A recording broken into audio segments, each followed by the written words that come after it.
బుద్ధి లేని వారు, 5 బుద్ధి గలవారు అని విభజించాడు. అంటే 10 మంది కన్యకులు మరి దాంట్లో 2 రకాలుగా ఉన్నారు. 5 మందికి బుద్ధి ఉంది, మరి 5 మందికి జ్ఞానం ఉంది, 5 మందికి సమయస్ఫూర్తి ఉంది. ఈ 5 మంది ఒక రకంగా మరి అందరి చేత ప్రశంసించబడుతూ ఉన్నారు. సో మిగతా 5 మందికి బుద్ధి లేదు, మరి మిగతా 5 మందికి తెలివి లేదు, మిగతా 5 మందికి జ్ఞానం కానీ సమయస్ఫూర్తి కానీ మరి ఆ జీవన సంబంధమైనటువంటి మరి అన్ని ముఖ్య విషయాల్లో వారికి పూర్తిగా అవగాహన లేదు. వారిని అట్లా ఎందుకంటాడంటే మరి 3-4 వచనాలు మనం చూస్తాం. కాకపోతే వీరిని కన్యకులు అన్నాడు. సో ఇంగ్లీష్లో వర్జిన్స్ అని ఉంటుంది. సో ఈ వర్జిన్స్ అన్న పదాలు మనం విన్నప్పుడు మన సాధారణంగా మన మైండ్లో వచ్చే థాట్ ఏంటంటే మరి లైంగికంగా మరి ఎలాంటి పురుషులతో సంబంధం లేని స్త్రీని వర్జిన్ అని పిలుస్తూ ఉంటారు. So it means so they didn't have any kind of sexual intercourse with other men. అనగా వీరికి ఇతర పురుషులతో కానీ ఎలాంటి లైంగిక సంబంధం లేదు అని అర్థం. అయితే ఇక్కడ ఆ మీనింగ్ గురించి చెప్పడం లేదు. వీరికి ఇతరులతో లైంగిక సంబంధం ఉందా లేదా అన్న విషయం ఇక్కడ మనకి చెప్పట్లేదు. ఆయన ఉద్దేశం ఏంటంటే వారి కన్యకులు, వారు యువతులు, యంగ్ మేడన్స్, అంటే పెళ్లి కుమార్తె యొక్క తోటి పెళ్లి కుమార్తె. సో తోటి పెళ్లి కుమార్తె అంటున్నారు కదా మనం సాధారణంగా. సో బ్రైడ్స్ మేడ్ అంటారు. సో ఆ ప్రకారం వారు ఉన్నారు. సో వారి యొక్క డిస్క్రిప్షన్ ఇదన్నమాట. సో వాళ్ళు 2 రకాలు ఉన్నారని చెప్తున్నాడు. ఇక్కడ ఇంకొక మాట కూడా నేను మీకు క్లారిఫై చేస్తాను, లేదని డౌట్ వస్తుంది. ఎట్లా అంటే ఒకవేళ యూదులో 50% రక్షించబడతారని కానీ మరి 50% రక్షించబడరని కానీ, చర్చిలో కూడా 50% రక్షించబడతారు, మరి మిగతా 50% ప్రజలు రక్షించబడతారని, చర్చిలో మిగిలిన 50% నశించబడతారని ఇలా చెప్పట్లేదు. ఎలా అంటే అది జస్ట్ ఒక ఉదాహరణ మాత్రమే చెప్తున్నాడు. సో స్పెసిఫిక్గా లేదా మరి పాయింటెడ్గా ఇండికేట్ ఏమీ చేయడం లేదు. సో యూదులకి నెంబర్ 10 అంటే మరి చాలా ముఖ్యమైనటువంటి సంఖ్య. సో కొన్ని సంఖ్య గురించి ఏమైనా చెప్తున్నారని కూడా కొంతమంది భక్తులు భావించారు. మరి 10 అంటే 10 ఆజ్ఞలకి సూచనని, మరి నెంబర్ 10 అంటే సంపూర్ణమైనటువంటి సంఖ్యకి మరి కంప్లీట్ నెంబర్కి సూచనని, అట్లా ఇట్లా అని చెప్పేసి చాలా మంది పలు రకాలుగా చెప్పారు. కానీ నిజానికి అట్లాంటిది ఏమి యేసుప్రభువు చెప్పలేదు. ఆయన జస్ట్ ఒక విషయాన్ని ఉపమాన రూపంలో వివరిస్తూ ఉన్నాడు.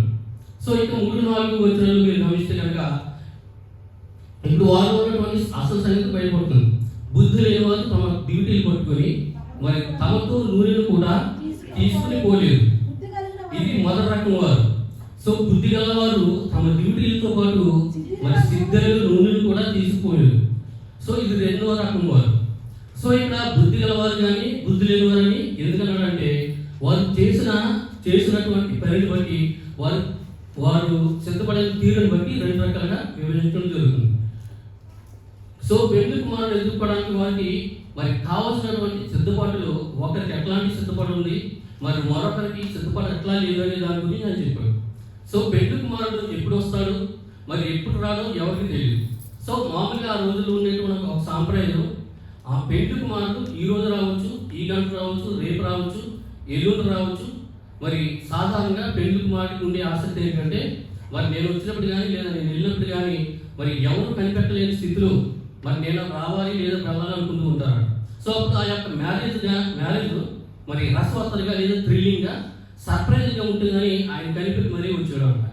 సో వరుడు ఎప్పుడు వస్తాడో ఎవరికి తెలియదు కనుక వారు రాత్రి పూట అక్కడ సిద్ధపడి కలిగి ఉండడానికి మరి డ్యూటీలు పట్టుకొని వచ్చారు. సో తెలుగు బైబిల్లో డ్యూటీ అని ఉంటుంది, మరి ఇంగ్లీష్ బైబిల్లో ల్యాంప్స్ అని ఉంటారు.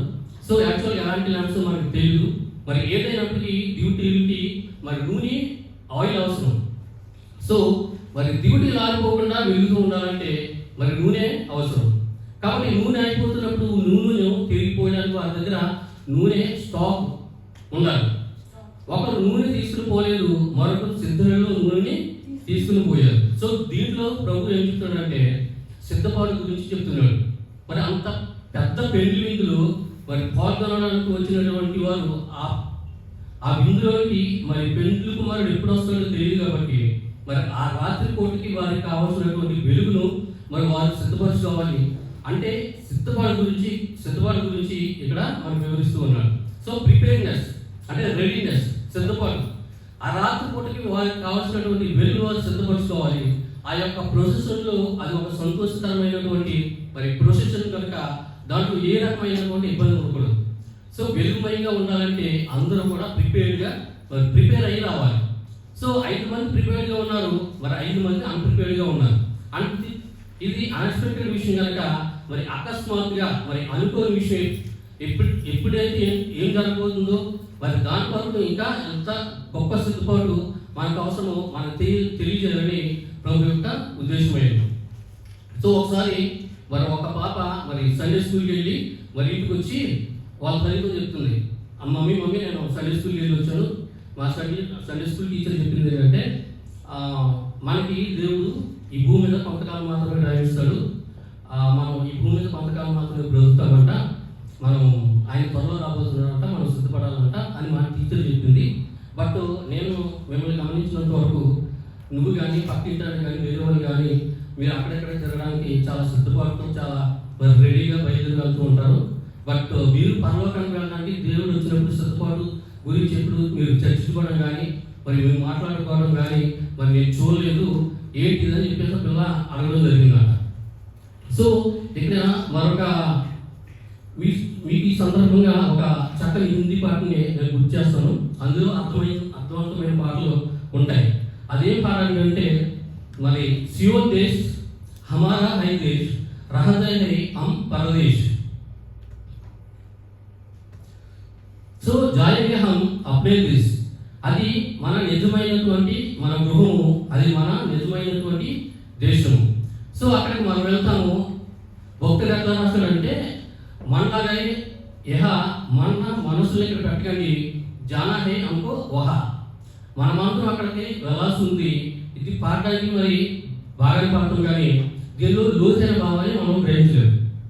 కనుక మరి సిద్ధపాటు ఉంటే వారి జీవితం వైవిధ్యంగా ఉంటుంది, మరి సిద్ధపాటు ఉంటే వారి జీవితం మరి విలక్షణంగా ఉంటుంది.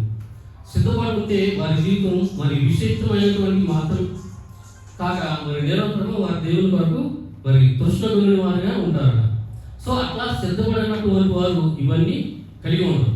సో వారు ఎంత నేర్చుకున్నా కూడా మరి ఎంతకాలమైనా కూడా మరి దాని ప్రకారం వారి జీవితం ఉండదు. సో 5వ వచనాన్ని మీరు గమనించినట్లయితే పెళ్లి కుమారుడు ఆలస్యం చేయగా వారందరూ గురించి నిద్రించుకుంటుంది. సో టైం అయిపోతుంది, మరి అనుకున్న టైంకి ఆయన రాలేదు కనుక మరి రాత్రి నిద్ర వస్తుందని చెప్పి వాళ్ళు నిద్రపోయారు. 6 నుంచి 9 వచనాల వరకు చూడండి. 6వ వచనం చూడండి.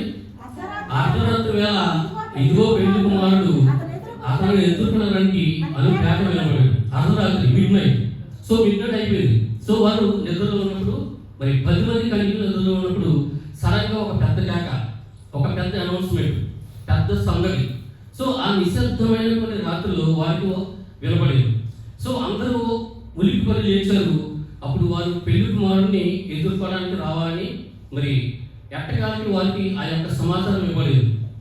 సో వారు వచ్చింది ఎందుకు కనుక దాని కొరకే కనిపెట్టి పులి తీసుకున్నారు. సో సడన్గా ఆ అనౌన్స్మెంట్ రాగానే మరి అందరూ లేచి నిలబడ్డారు. సో ఇద్దరికి ఈ మాటలు వినగానే ఒక అర్థమై ఉండాలి, ఒకటి వారికి జ్ఞాపకం వచ్చి ఉండాలి. ఏంటంటే మరి యేసు ప్రభువు కన్నా ముందు మరి ఆమోసు ప్రవక్త ద్వారా దేవుడు ఇజ్రాయేల్తో మాట్లాడినప్పుడు so prepare to meet your God O Israel అని అంటాడు. సో ఓ ఇజ్రాయేల్ వల్ల మీ దేవుని సన్నిధిని మరి కనబడుటకే సిద్ధపడుడి అంటాడు. సో యాక్చువల్గా మరి హిబ్రూలో ఎట్లా ఉంటుందంటే మీ దేవుడు ఎదుర్కొనడానికి సిద్ధపడుడి. సో మీ దేవుడు ఎప్పుడు వస్తాడో మనకు తెలియదు కనుక ఆయన ఎప్పుడు వచ్చినా ఎదుర్కోవడానికి మనం సిద్ధపడి ఉండాలి. సో మన ప్రాణం ఎప్పుడు పోతుందో మనకు తెలియదు. సో మీ ప్రాణం పోతే మీరు దేవుడిని మరి మీరు దేవుడు ఎదుట నిలబడతారు, లేదా మీ దేవుడు తిరిగి వస్తే కనుక ఆయన మన ఎదుట నిలబడతాడు. సో ఏ రకంగా ఆలోచన కూడా మనకి కావాల్సింది ఏంటంటే మరి సిద్ధపాటు. So readiness or preparedness. So అందుకని